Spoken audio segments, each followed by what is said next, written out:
Seperti yang telah kami jelaskan di episode sebelumnya, Nabi SAW dan Abu Bakar radhiyallahu anhu meninggalkan Mekah. Abu Bakar memerintahkan seorang penunjuk jalan bernama Abdullah bin Uraikid agar 3 hari setelah itu ia pergi ke Gua Thur bersama Amir bin Fuhairah dengan 2 ekor unta milik Abu Bakar yang akan digunakan sebagai kendaraan untuk pergi ke Madinah. Saat itu, Abdullah bin Uraikid masih menganut kemusyrikan, agama mayoritas kaum Quraisy. Namun atas kehendak Allah yang Maha Suci, dia ingin diberi janji dan dibayar oleh Abu Bakar untuk menunjukkan jalan ke Madinah. Meskipun saat itu dia juga mendengar kekacauan kaum musyrikin Quraisy di Mekah untuk mencari Nabi dan Abu Bakar, dan pengumuman orang-orang yang ingin memberi hadiah 100 unta bagi siapa saja yang bisa menangkap Nabi. Pada hari yang telah ditentukan, tengah malam, Abdullah bin Uraikid dan Amir bin Fuhairah datang ke Gua Thur dengan 2 ekor unta. Keesokan harinya, yaitu hari keempat sejak Nabi meninggalkan Mekah, keempat orang itu keluar dari Gua Thur dan mereka segera berangkat dengan menaiki unta. Nabi mengendarai unta milik Abu Bakar bernama Al-Quswa bersama Abdullah bin Uraikid. Sedangkan Abu Bakar menunggangi unta lainnya bersama Amir bin Fuhairah. Mereka mengambil jalan di sepanjang tepi Laut Merah, jalan yang tidak digunakan oleh kebanyakan orang yang ingin pergi ke Madinah. Karena Abu Bakar radhiyallahu anhu adalah seorang bangsawan terkenal dan orang kaya, juga keturunan orang kaya, dan dia sering bepergian jauh untuk berdagang, sehingga dalam perjalanan itu dia selalu dikenal oleh orang-orang dari desa-desa yang dia lewati. Seringkali ia ditegur dan disapa oleh orang-orang yang mengenalnya. Menurut riwayat Ibnu Hisham, sebagaimana tercantum dalam sirahnya, Abu Bakar radhiyallahu anhu ketika hijrah ke Madinah bersama Nabi membawa hartanya sebanyak 5 atau 6.000 dirham. Karena Nabi adalah orang yang hampir tidak pernah bepergian jauh dan juga bukan orang kaya yang terkenal, maka dalam perjalanan itu, beliau sama sekali tidak dikenal orang lain.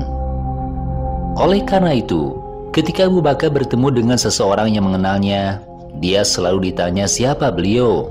Abu Bakar hanya menjawab, "Ini adalah teman saya yang menunjukkan jalan untuk bepergian jauh, karena saya belum pernah pergi ke Madinah dengan mengambil jalan ini. Jadi saya harus mengajaknya untuk menunjukkan jalan." Jadi Abu Bakar tidak menjelaskan sebenarnya bahwa beliau adalah seorang nabi utusan Allah. Mendengar jawaban itu, Nabi diam karena mengerti maksud Abu Bakar. Setelah kaum musyrikin Quraisy di Mekah kehilangan Nabi dan Abu Bakar, mereka sibuk mengumumkannya di sekitar kota Mekah dan ke suku-suku terdekat. Di setiap suku, pemimpin mereka diminta agar bisa membantu menemukan Muhammad dan Abu Bakar, dan jika mereka menemukannya, mereka harus segera ditangkap dan dikirim ke Mekah. Juga diumumkan oleh mereka bahwa siapapun yang menangkap Muhammad dan membawanya ke Mekah, dia akan diberi hadiah 100 unta. Selanjutnya, saat perjalanan Nabi dan Abu Bakar tiba di sebuah desa bernama Kudaidin, dekat Robig, tiba-tiba perjalanan mereka diketahui oleh seorang penduduk desa yang telah mengenal wajah Nabi dan Abu Bakar. Segera, orang itu melaporkannya kepada kepala sukunya yang bernama Suraqah bin Malik al-Mudlij, kepala suku Bani Mudlij. Saat itu, Suraqah sedang duduk di depan kaumnya. Kemudian orang yang melihat Nabi dan Abu Bakar berkata kepada Suraqah, "Ya tuanku, baru-baru ini saya melihat dari jauh di tepi pantai di sini dan di tempat ini, ada titik-titik hitam yang menunjukkan kendaraan unta. Menurut saya, itu mungkin kendaraan Muhammad dan sahabatnya yang selama ini Tuan cari." Suraqah menjawab, "Sepertinya bukan. Itu bukan Muhammad dan sahabatnya. Tapi apa yang kamu lihat adalah sipulan yang baru saja lewat di sini. Mereka sedang mencari barang-barangnya yang hilang di tengah jalan." Orang yang mengabarkan itu terdiam karena tidak mengerti apa yang ada di hati Suraqah. Padahal ucapan Suraqah itu hanya pura-pura, karena dalam hatinya dia berkata, mungkin itu adalah kendaraan Muhammad dan sahabatnya.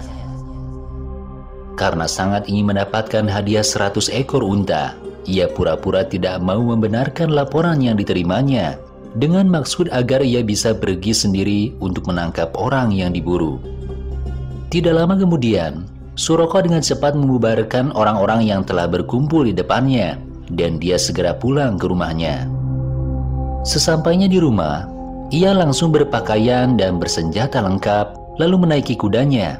Setelah itu, dia menunggang kuda secepat mungkin untuk mengejar Nabi dan sahabatnya. Dalam waktu singkat, dia telah berada di belakang Nabi. Saat itu, Abu Bakar selalu menoleh ke belakang dan merasa bahwa orang yang mengejarnya di belakang tidak lain adalah musuh yang ingin menangkap Nabi. Namun Nabi tidak mau menolehkan wajahnya ke belakang, sehingga Abu Bakar kemudian berkata, "Ya Rasulullah, seseorang mengejar kita, dan sekarang kita akan ditangkap oleh musuh."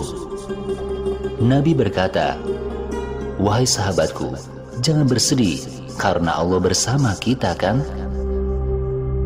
Percakapan seperti itu terjadi berulang kali. Setelah Suraqah mendekat di belakang perjalanan Nabi, Abu Bakar menangis dan berkata, "Orang itu pasti bisa menangkap kita sekarang." Nabi berkata, "Kenapa engkau menangis, wahai sahabatku?" Abu Bakar menjawab, "Demi Allah, saya tidak menangis jika saya tertangkap atau terbunuh, tetapi saya menangisi Tuhan." Nabi berkata, "Wahai sahabatku, Allah bersama kita." Kemudian beliau berdoa kepada Allah, "Ya Allah, cukupkan kami akan dia Suraqah sesuai kehendak-Mu." Seketika, kuda Suraqah terpeleset dan dia jatuh ke tanah, dan perjalanan Nabi dilanjutkan dengan tenang. Tidak lama kemudian, Suraqah bisa bangkit dan kudanya bisa dibangunkan lagi dan dia naik kembali. Saat itu, Suraqah sudah merasa sedikit tidak enak dengan tindakannya karena dia merasa pasti ada yang tidak beres. Tetapi dia memaksakan diri untuk naik kuda lagi untuk mengejar Nabi. Setelah dia mencapai kendaraan Nabi, dia bisa mendengar apa yang beliau baca. Tapi tiba-tiba kudanya tergelincir lebih keras dari yang pertama dan dia jatuh ke tanah lagi. Nabi melanjutkan perjalanannya dengan tenang.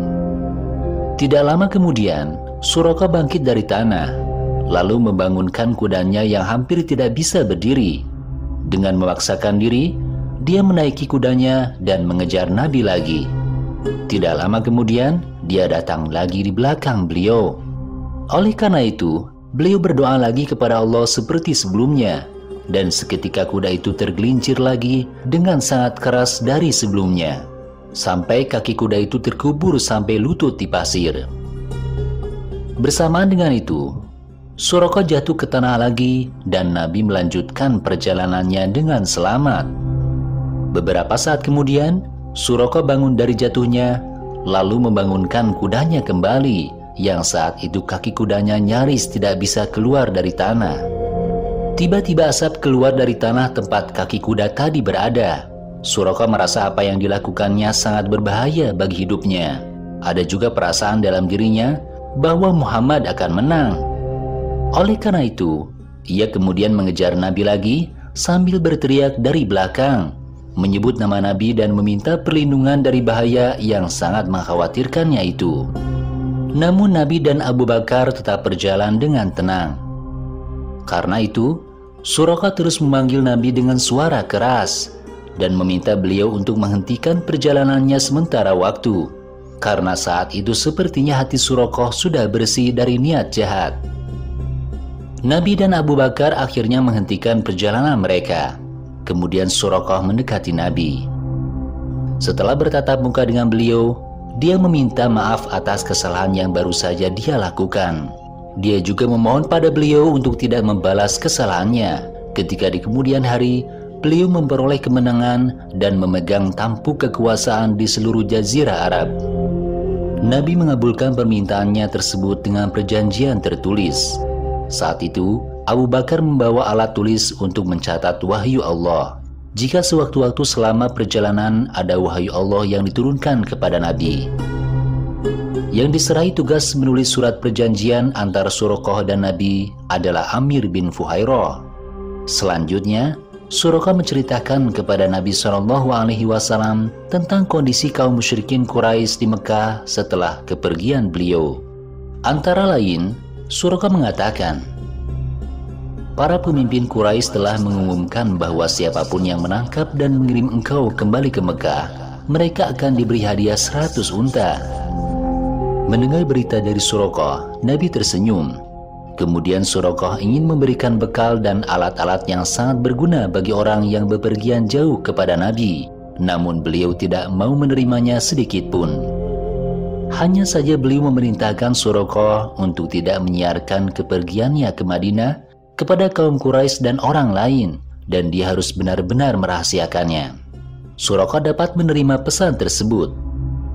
Diriwayatkan lebih lanjut bahwa setelah Nabi memberikan surat perjanjian untuk Suraqah, Suraqah berkata, "Wahai Rasulullah, apakah surat ini untuk saya? Saya ini Suraqah bin Ju'sum." Kemudian Nabi berkata kepadanya, "Wahai Suraqah, bahwa suatu hari engkau akan dipakaikan dan dihiasi dengan gelang-gelang emas yang biasa dipakai oleh raja-raja Persia." Nubuat Nabi SAW mengenai Suraqah terbukti 24 tahun kemudian, yaitu pada zaman Khalifah Umar bin Khattab radhiyallahu anhu, ketika Umar mampu menaklukkan kerajaan Persia. Umar memanggil Suraqah ke masjid di Madinah. Setelah dia datang, Khalifah Umar di depan orang banyak memerintahkan Suraqah untuk memakai pakaian dan perhiasan Raja Persia seperti mahkotanya, bengalnya, dan sebagainya. Demikian sebagaimana terdapat dalam kitab tarikh. Adapun pembelaan Suraqah terhadap Nabi, di episode selanjutnya akan dijelaskan seperlunya, insya Allah.